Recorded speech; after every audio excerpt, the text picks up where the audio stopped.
ஜெய் ஸ்ரீ கிருஷ்ணா. ஆண்டாள் திருவடிகளே சரணம்.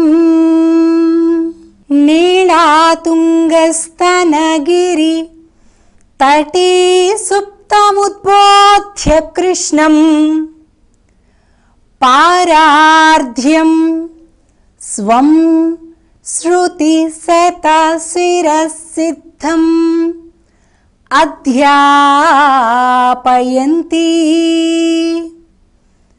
స్వోచ్ఛిష్టాయాం స్రజినిగళితం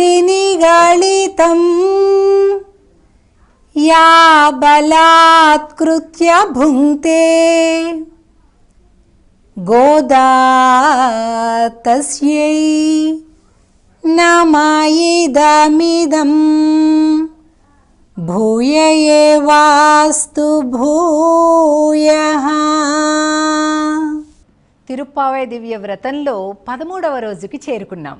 ఈ రోజు వాతావరణం చూస్తే చాలా హడావిడిగా ఉందండి. గోపికలందరూ కూడా తెల్లవారుజామున 2 వర్గాలుగా చీలిపోయారు. పెద్ద పెద్ద ధ్వనులు, అరుపులు, కేకలు, ఇవి అవి అన్నీ వినిపిస్తున్నాయి. ఏమిట్రా ఇంత ప్రశాంతంగా తెల్లవారుజామున ఉండి ఆనందంగా నవ్వుకుంటూ తుళ్ళుకుంటూ పాటలు పాడుకుంటూ ఉండేటటువంటి గోపికలలో ఏవో సంఘర్షణలు వినిపిస్తున్నాయి ఏమిట్రా అని చెప్పి దగ్గరికి వెళ్ళి పరిశీలిస్తే ఏమిటయ్యా విషయం అంటే, నిన్నటి రోజు పాసురంలో అంటే 12వ పాసురంలో మనత్తొక్కిని యానై పాడவும் నీవాయ్ తిరవాయ్ అని అంటూ మనస్సుకి ఆహ్లాదపరిచేటటువంటి శ్రీరామచంద్రుడిని సినత్తినాల్ తిన్నిలంగై కోమానై చిత్త, కోపముతో దక్షిణ దిక్కున ఉండేటటువంటి ఆ లంకాధీశుడైనటువంటి రావణుని సంహరించినటువంటి వాడు మనోభిరాముడు అయినటువంటి శ్రీరామచంద్రుని కీర్తిద్దాము అని అంటారు నిన్నటి పాశురంలో. వెంటనే కొంతమందికి కోపం వచ్చేసింది. ఏమిటి, రాముడిని కీర్తించడం ఏమిటమ్మా, మనం అంతా ఉన్నది ఎప్పుడు? స్వామి శ్రీకృష్ణుడిగా మన కోసం ఇంత కష్టపడి మన మధ్య అవతరిస్తే ఈ కృష్ణుడిని వదిలిపెట్టేసి ఎప్పుడో వచ్చేసి వెళ్ళిపోయినటువంటి రాముడిని కీర్తిస్తా అంటారా? నో, మేము ఊరుకోం అని కొంతమంది గోపికలకి కోపం వచ్చేసిందన్నమాట. మరికొంతమంది గోపికలు ఏమిటవుతుంది, రాముల వారు కూడా మరి ఎంతో గొప్ప వైభవం కలిగినటువంటి వారు కదా, మరి కృష్ణుడేమో ఇంతగా పరిహాసాలు చేస్తుంటాడు, ఏడిపించేస్తుంటాడు, మనల్ని ఇబ్బంది పెట్టేస్తుంటాడు కదండి. కృష్ణుడు ఏడిపించి నవ్వేవాడు కృష్ణుడు, ఏడిస్తే అంతకంటే ఎక్కువ ఏడ్చేవాడు రాముడు. కనుక అబ్బబ్బో ఈ కృష్ణుడితోటి మేము వేగలేకపోతున్నాం తల్లి, మేము హాయిగా రాముల వారి యొక్క గుణగానాన్నే పాటలు పాడుకుంటాం, ఆయన గురించే కీర్తిస్తాం, ఆయన్నే స్తుతిస్తాం అని ఒక వర్గం తయారైపోయింది. ఇటు చూస్తే రామా పార్టీ, ఇటు చూస్తే కృష్ణ పార్టీ. రాముడు గొప్పని వీళ్ళంటుంటే కృష్ణుడు గొప్పని వీళ్ళు అంటున్నారు. అంతలో కృష్ణ పార్టీకి చెందినటువంటి ఓ చిన్న పిల్ల ముందుకు వచ్చేసి కృష్ణుల వారి ఒక గుణాన్ని చెప్పింది. వెంటనే రాముల వారి పాటలు ఏమిటమ్మా మీ కృష్ణుడు గొప్ప, మా రాముడే గొప్ప అంటూ రాముల వారి గుణాన్ని ఒకటి చెప్పింది.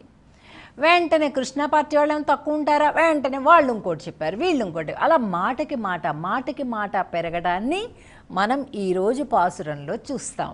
పుళ్ళిన్వాయ్ కీండానై పొల్లావరక్కనై கிள்ளிக்களைந்தானை கீர்த்திமை பாடிப்போய் பிள்ளைகளெல்லாரும் பாவை களம்புக்கார் வெள்ளி எழுந்து வியாழ முரங்கித்து புள்ளும் சிலும்பினகான் போதரி கண்ணினாய் குள்ள குளிர குடைந்து நீராடாதே பள்ளி கிடத்தியோ பாவாய் நீ நன்னாளால்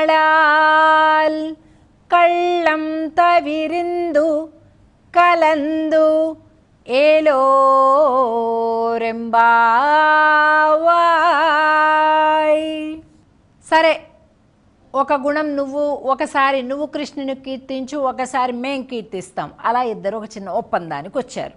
వెంటనే ఆగకుండా మొదట ఆవేశంగా అందుకునే వాళ్ళు ఎవరు? కృష్ణ పార్టీ. కృష్ణుడిలానే వీళ్ళకి తొందర ఎక్కువ, రాముళ్లాగే వీళ్ళకి ఓర్పు ఎక్కువ. సరే, ఆ కృష్ణ పార్టీ ఆవిడ ముందు మేమే కీర్తిస్తాం కృష్ణుణ్ణి అని పుళ్ళుం సిలుం బినగాన్ పుల్ అరయన్ కోయిలిల్. మా స్వామి యొక్క వీరత్వాన్ని ఏం చెప్తామండి. అక్కడ పుళ్ళిన్వాయ్ కీండానే, ఒక బకము యొక్క ఆకృతిని, అంటే కొంగ వేషాన్ని ధరించి ఒక అసురుడు వచ్చాడు. మా స్వామి ఊరుకుంటాడా? లేదు. అది అసురుడు అని గ్రహించి సాహసంతో దాని పై పెదవి పైకి, కింద పెదవి కిందకి లాగేసేసాడు మా స్వామి. కీండానై అని కృష్ణుడి పార్టీకి చెందినటువంటి గోపెమ్మలు శ్రీకృష్ణుని యొక్క బకాసుర వధ వృత్తాంతాన్ని స్మరిస్తున్నారు. వెంటనే రాముడి పార్టీ వాళ్ళు చెప్తున్నారు, கிள்ளிக்களைந்தானை பொல்லாவரக்கனை கிள்ளிக்களைந்தானை కీర్తిమై పాడిపోయ్. దుష్టుడైనటువంటి రాక్షసుడు, పేరు కూడా చెప్పటం లేదు చూడండి, అంత కోపంగా ఉన్నారు వీళ్ళు. సీతమ్మకి ఇంత కష్టాన్ని కలిగిస్తాడా? కాబట్టి దుష్టుడైనటువంటి వాడిని 10 తలలున్నాయి వాడికి, అంత పెద్ద రాక్షసుడు. అయినా కూడా మా స్వామి రాముల వారు కిళ్ళిక్కళైందానై కీర్తిమై పాడిపోయి, ఆయన తలలన్నీ కూడా మనం కనుక పల్లి ఒలిచినప్పుడు ఎలా ఉంటుందండి, టక్కన ఒలిచేస్తారు, లోపల గింజలు తీసేసుకుంటారు, తినేస్తుంటారు కదా. మంచి మంచి ఉడకబెట్టిన పల్లీలు భలే వాసన వస్తుంటాయి, అలా మంచి పరిమళం ఉంటాయి. అలాంటి దాన్ని టప్మని ఇలాగనేయడం, చేత్తోటి గోరుతోటి అలాగా గింజల్ని తీసేయడం, తినేయటం చేస్తుంటారు కదా. అంత సులువండి మా రాముల వారికి. అంత పెద్ద రావణాసురుని చంపడం పెద్ద దానికోసం వీరత్వము సాహసము అదేం అవసరం లేదు. మా స్వామికి చాలా చిన్న పని. ఎలా అలా కిళ్ళి కళయిందానే అలా గిల్లి పారేసేసాడండి రావణాసురుడు యొక్క తలలను అని చెప్తున్నారు. చూడండి ఎంత గమ్మత్తుగా ఉందో. వాస్తవానికి అంత సులభంగా అయిందండి రాముల వారికి రావణ సంహారం కాదు. అగస్త్యుల వారితోటి ఉపదేశాన్ని పొందారు, తర్వాత వానరులందరూ కూడగట్టుకున్నారు, మధ్యలో మూర్ఛపోయారు, మళ్ళీ అదైంది ఇదైంది, ఎంతో కష్టపడి కానీ ఆ రావణాసురుని సంహరించారు. కానీ వీళ్ళెలా చెప్తున్నారు, అదేదో ఊరికే అలా మానవుడిలాగా నటించాలి కాబట్టి మా స్వామి ఏదో ఒక కృషి చేసినట్టుగా ఏదో కష్టపడుతున్నట్టుగా అలాగా పెట్టాడు, కానీ అసలు మా స్వామికి అలాంటి పనులు ఏమీ అక్కర్లేదండి, జస్ట్ అలా సంకల్పం చేస్తే చాలు, ఎందుకంటే మా రాముడు అంత గొప్పవాడు అని. అటువంటి రాముల వారి యొక్క కీర్తిని పాడదామమ్మా అని చెప్తున్నారు వీళ్ళు. వెంటనే లోపల గోపిక అబ్బాబ్బాబ్బా ఇదేంటి ఎప్పుడు కూడా అలాగని వీళ్ళు అంటున్నారు, ఇలాగని వీళ్ళు అంటున్నారు, అసలు ఏంటి మనం అనుకున్న పని ఏమిటి, మీరందరూ చేసేది ఏమిటి, మనందరం కూడా పొద్దున్నే స్వామి దగ్గరికి వెళ్దాం అనుకుంటే మీరేమిటి చిన్నగా కొట్లాటలు మొదలు పెట్టేశారు అని అన్నట్లుగా లోపల గోపిక అంటున్నట్టుగా భావన చేసుకుని వీళ్ళంటున్నారు, పిళ్ళైగళ్ ఎల్లాரும் పావైక్కళం పుక్కార్ వెళ్ళి ఎజుందు వ్యాజమురంగిత్తు. అమ్మా, శుక్రుడు ఉదయించాడు, బృహస్పతి అస్తమించాడు, అంటే తెల్లవారుతుంది అని అనడానికి అంత చక్కగా గుర్తులు చెప్తున్నారు. అలాగా నక్షత్రాలతోటే కాలగమనాన్ని లెక్క కట్టేటటువంటి వారన్నమాట ఒకప్పుడు. అలాగా చేస్తున్నటువంటి ఈ రామ పార్టీ కృష్ణ పార్టీ వీళ్ళందరూ మాటకి మాట అనుకుంటూ లోపల గోపికకు తెల్లవారింది అని చెప్తుంటే ఒక వృద్ధ గోపిక ముందుకొచ్చి, అరా మీరందరూ ఎంత పొరపాటు చేస్తున్నారరా, రాముడు వేరు కృష్ణుడు వేరునా, ఇద్దరూ ఒకటే కదా, దానికోసం మా రాముడే గొప్ప అని మీరు, మా కృష్ణుడే గొప్ప అని మీరు, ఏంటరా ఇది పొద్దున్నే ఇదంతా కూడా ఇలా చేసేస్తున్నారు, మీకు తెలియని విషయం ఒకటి ఏంటంటే ఇద్దరూ ఒకటే, రెండు కాదసలు అని అంటూ తాను చిన్నప్పుడు తాను తెలుసుకున్నటువంటి విషయం ఏదైతే ఉందో శ్రీకృష్ణుడి యొక్క చిన్నతనంలో జరిగినటువంటి ఒక ఘట్టాన్ని చెప్తుంది. ఏం జరిగిందట, ఒక్కసారి యశోదమ్మ కృష్ణుడిని బలరాముణ్ణి అలాగ ఉయ్యాలలో పడుకోబెట్టి ఉయ్యాల ఊపుతూ ఉన్నదట. ఆ సమయంలో వాళ్ళకి నిద్ర పట్టడానికి, నిద్ర పుచ్చటానికి యశోదమ్మ కథ చెప్తూ ఉంది. ఏం కథ చెప్తుంది? శ్రీమద్ రామాయణ కథని చెప్తుంది. రామో నామ బభూవ, రాముడని పేరు కలిగినటువంటి ఆ మహనీయుడు ఒకనాడు ఉండెను అని చెప్తుంటే ఈ కృష్ణుడు బలరాముడు ఇద్దరు కూడా అని ఊగొడుతున్నారట. తదబలా సీతేతి, ఆయన భార్య సీత అని ఆ మహాసాధ్వి ఉండింది అని చెప్తున్నారు. ఇలాగా రాముల వారి కథను చెబుతూ యశోదమ్మ నిద్రపుచ్చటానికి ఆ రామాయణ కథనే పాటలాగా పాడుతుంది. అంతలో రావణుడు సీతమ్మ తల్లిని అపహరించినటువంటిది కూడా ఎప్పుడైతే పాడిందో వెంటనే కృష్ణుడి లాగలేసి సౌమిత్రే కొచ ధనురిది అని అనేసాడట. ఏ లక్ష్మణ, ధనుసు పట్టుకురా, సీతమ్మని తీసుకెళ్ళిపోయాడట రావణాసురుడు అని ఉలిక్కిపడి కృష్ణుడు అన్నాడట. అప్పటిదాకా అలా చిన్నగా నిద్రలోకి వెళ్ళిపోతూ ఉండేటటువంటి రాముడు కాస్త, కృష్ణుడు కాస్త లక్ష్మణ లేలే, ఏది ధనుసు తేపో అని అన్నాడు. అంటే ఎవరు? ఈయనే రాముడు.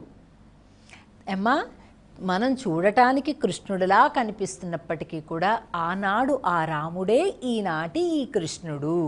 అప్పుడు యశోదమ్మ ఇలాగా నిద్రపుచ్చటానికి పాడినటువంటి ఈ పాట వృత్తాంతం ఆ సమయంలో జరిగినటువంటి దాన్ని బట్టి ఇది చాలా స్పష్టంగా తెలుస్తుంది అని చెప్పిందట ఆ వృద్ధ గోపిక. ఇక అందరూ శాంతించారు. సరేలే, అయితే మనం కాసేపు రాముణ్ణి పాడదాం, కాసేపు కృష్ణుణ్ణి పాడదాం అని అనుకున్నారు. లేకపోతే అసలు ఎక్కడండి ఆ కోట్లాటలు ఆగుతున్నాయా? అగో చూసారా, మా కృష్ణుడు, మా రాముడు ఎంత గొప్ప పితృవాక్య పరిపాలకుడు, ఎంత మంచిగా తండ్రి మాట వింటాడు అని వీళ్ళు అనడం.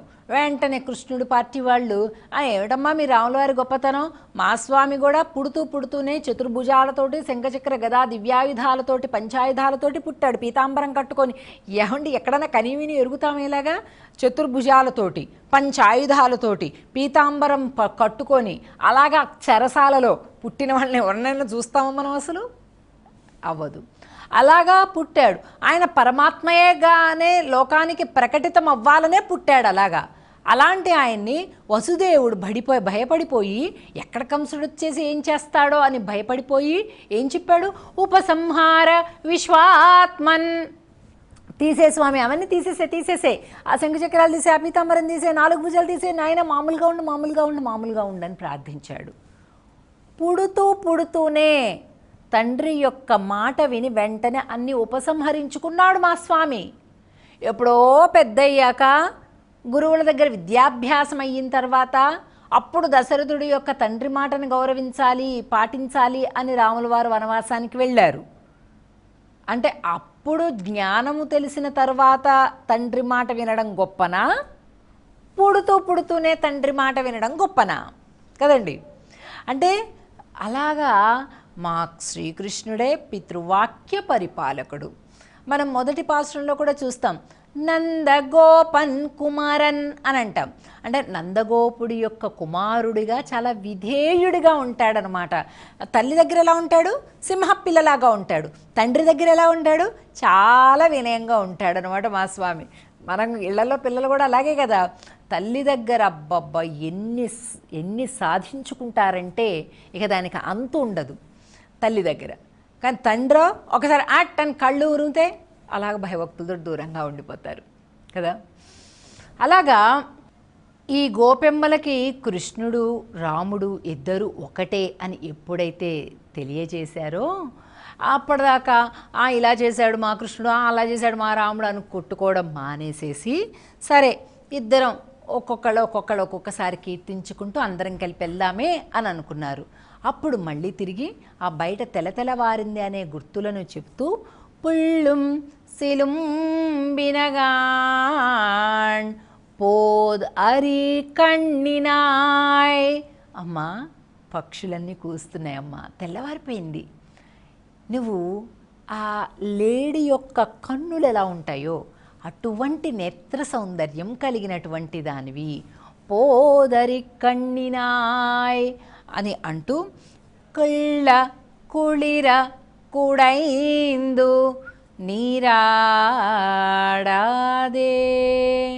అంటే మరి ఏంటమ్మా ఎక్కడికి వెళ్తున్నాం, మరి అందరూ కూడా వచ్చేసారా?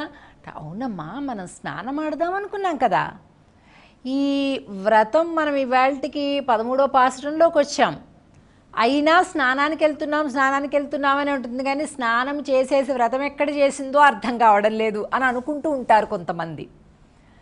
30 పాసురాలలో స్నానం చేద్దాం ఇదే కనిపిస్తుంది. అంటే ఏంటి? భగవతు కళ్యాణ గుణ పరివాహంలో స్నానమాడదాం అండి. అలాగా స్నానమాడాలి అని అనుకునేటటువంటి భక్తులకు తిరుప్పావై అనేటటువంటిది ఒక గొప్ప దివ్య హ్రదం అండి. స్నానం అంటే ఏంటి? శరీరంలోని ప్రతి అంగమునకు అణువునకు కూడా ఆ నీటి యొక్క స్పర్శ ఎలా కలుగుతుందో భగవంతుడి యొక్క కళ్యాణ గుణ పరివాహము అలా ఉండాలి. అంటే ఏంటి? మనస్సుతోటి, వాక్కులతోటి, కరణములతోటి, దశేంద్రియములతోటి, అలాగే ఏకాదశేంద్రియం మనస్సుతోటి అన్ని వైపులా అన్ని ప్రకారాలుగా, అంటే కాళ్ళు స్వామి దగ్గరికి నడవాలి, చేతులు స్వామి పూజ చేయాలి, నోరు స్వామి నామాన్ని పాడాలి, కళ్ళు స్వామి దర్శనం చేయాలి. ఇలాగా అంతటా కూడా అన్ని ఇంద్రియములకు అన్ని రకములైనటువంటి భావములలో కూడా స్వామి పాత్రమై ఉండాలి. అది స్నానం అంటే. ఎప్పుడు కుదురుతుందండి అది? భాగవతోత్తములతో కలిపి ఉంటే కుదురుతుంది. అంటే భగవద్భక్తులు కలిపి ఉండాలండి ఎప్పుడు కూడా. నేను చదివేసుకుంటానండి ఏదో శాస్త్రం, నేను ఆలోచించుకుంటానండి, నేను అలా ఉంటానండి, అలా ఎప్పుడు కూడా నేనుంటా అని నీ యొక్క గొప్పతనాన్ని కాదు చెప్పుకోవాల్సింది. నువ్వు ఎలాగా భగవంతుడి యొక్క కళ్యాణ గుణములను భాగవతోత్తములు భక్తులతోటి కలిపి పంచుకుంటుంటే ఆ భక్తి మార్గంలో నువ్వు వెళ్ళడం అనేటటువంటిది ఒక సక్రమమైనటువంటి ఒక క్రమమైన పద్ధతిలో వెళ్తావు. లేకపోతే శాస్త్రజ్ఞానం బహుక్లేశం బుద్ధేహ చలన కారణం ఉపదేశాజ్ఞాత్వ విరమేత్ సర్వకర్మసు అని అంటారు. చాలా కష్టమండి. శాస్త్రము అనేటటువంటి అరణ్యంలోకి తోడు లేకుండా ప్రవేశిస్తే దిక్కు తెలియకుండా పోతాము. ఏమండి, మంచి శాస్త్రం చదవడం మంచిదే కదా, నేను మంచి పనే చేస్తున్నా కదా అని అంటే అలాంటి తర్కాలు కుదరవండి. ఎందుచేతనంటే అది ఒక కీకారణ్యం వంటిది. ఏం వెతకడానికి వెళ్తున్నావు నువ్వు అక్కడ? అంటే భగవంతుడి యొక్క కళ్యాణ గుణాలు ఎలా దొరుకుతాడు అనుకుంటున్నావు? నీకు ఒక చోట భగవంతుడు కన్ను అంటుంది, ఒక చోట భగవంతుడు సూర్యుడు అంటుంది, ఒక చోట చెవి అంటుంది, ఒక చోట ముక్కు అంటుంది, ఒక చోట అదంటుంది, ఒక చోట ఇదంటుంది, ఒక చోట అగ్ని అంటుంది, ఒక చోట ధ్యానం అంటుంది, ఒక చోట విగ్రహం అంటుంది. ఇలాగా వేదంలో పరమాత్మ యొక్క తత్వమును గురించి ఒక్కొక్కసారి ఒక్కొక్క రకంగా చెప్పబడుతూ ఉంటుంది. దానికి తగినటువంటి కారణాలు, దాని ముందు వాక్యాలు వెనక వాక్యాలు ఇవన్నీ కూడా చూసుకుంటూ ముందుకు వెళ్ళాలి. అంత నువ్వు చదవగలవా? అంత నువ్వు అధ్యయనం చేయగలవా? అధ్యయనం చేసి అర్థం చేసుకోగలవా కదా? కాబట్టి మన సొంత తెలివితేటలతోటి మనం పైకొచ్చి మనం బాగా గ్రహించుకొని మనం అధ్యయనం చేసి అప్పుడు కానీ తెలుసుకుంటాను, అప్పుడు కానీ విశ్వసిస్తాను అని అంటే నీ జీవితం సరిపోదు. ఇది నిజమండి, ఎట్టి పరిస్థితుల్లో కూడా సరిపోదు. కాబట్టి పిచ్చివాళ్ళం అయిపోతాం అన్నమాట. అంటే భక్తి మార్గమే, వాడు చాలా మంచోడండి భక్తి మార్గంలో ఉన్నాడు అలా కాదు, వాడు పిచ్చివాడైపోతాడు. ఎందుచేతనంటే ఎలా చేయాలో తెలియదు, ఏం చేయాలో తెలియదు, కానీ అదే చేయాలని తెలుసు, కానీ ఏంటి మార్గమో తెలియదు. ఇలాగ దారి తెన్ను లేకుండా అయిపోతాడనమాట. కాబట్టి భగవంతుడి యొక్క కళ్యాణ గుణాలను అనుభవించాలంటే ఆచార్యుల ద్వారా, ఆచార్యుల పైన ఉండేటటువంటి భక్తి ద్వారా మనం పరమాత్మ యొక్క కళ్యాణ గుణములను అనుభవించగలుగుతాము. అలాగా ఇరు వర్గాల వారు కూడా, అంటే రాముడి పార్టీ కృష్ణుడి పార్టీ ఇద్దరూ కూడా అలాగా స్వామి యొక్క కళ్యాణ గుణాలను అనుభవిస్తూ సరే ఇక తర్వాత మనం మరొక గోపికను కలుపుకుంటూ వెళ్దామమ్మా అని అంటూ ఈవేళ నిదురించేటటువంటి ఆ గోపిక చాలా గొప్ప సంపద కలిగినటువంటి గోపిక, సేవా సంపద అని మనం చెప్పుకున్నాము. అటువంటి గోపికను అమ్మా కుళ్ళ కుడైందు నీరాడాదే పళ్ళి కిడత్తియో పావాయ్, నువ్వు ఇంత గొప్ప పరిపూర్ణురాలివి కదా, అలా పడుకోనే వింటావేంటమ్మా, ఇంత గొంతు చించుకొని నీ గురించి పాడుతుంటే, నువ్వు లేకపోతే అసలు మేము వెళ్ళమమ్మా.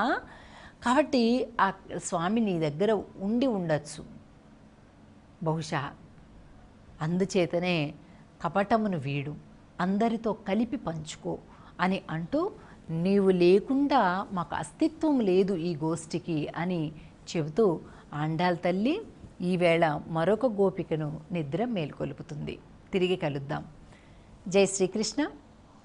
ఆండాళ్ తిరువడిగళే శరణం.